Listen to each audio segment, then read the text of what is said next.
জামায়াত শরিয়া আইন চায় না, বিস্ফোরক অভিযোগে জোট ছাড়ল ইসলামী আন্দোলন। আসসালামু আলাইকুম। নির্বাচনের ঠিক আগ মুহূর্তে এসে বড় ধরনের ধাক্কা খেল জামায়াত ইসলামী সহ 11 দলীয় জোট।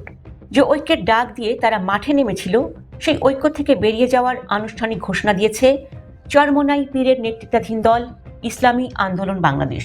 আজ শুক্রবার বিকেলে এক জরুরি সংবাদ সম্মেলনে দলটির মুখপাত্র মাওলানা গাজী আতাউর রহমান জানিয়েছেন, তারা এখন আর কোনো জোটে নেই, বরং দেশের 268 আসনে হাত পাখা মার্কা নিয়ে এককভাবে লড়াই করবেন।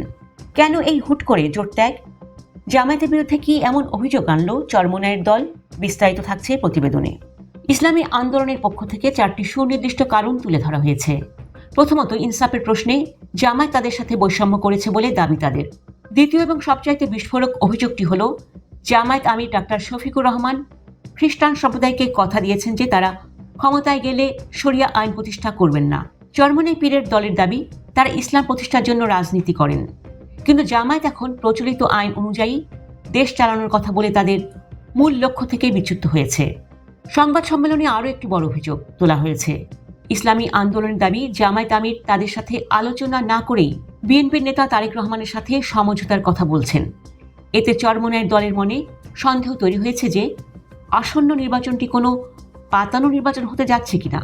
মাওলানা গাজী আতাউর রহমান সাফ জানিয়ে দিয়েছেন, তারা জনতার আবেগের সাথে প্রতারণা করতে পারেন না, তাই ইসলামের পক্ষের ভোটগুলো যেন নষ্ট না হয় সেজন্যই তারা এককভাবে নির্বাচনে যাওয়ার সিদ্ধান্ত নিয়েছেন। দলটি জানিয়েছে, দেশের 270টি আসনে তারা মনোনয়নপত্র দাখিল করেছিলেন। আপিলের 2 জনের প্রার্থিতা বাতিল হলেও বাকি 268 জন প্রার্থী এখন চূড়ান্তভাবে মাঠ কাঁপাতে প্রস্তুত।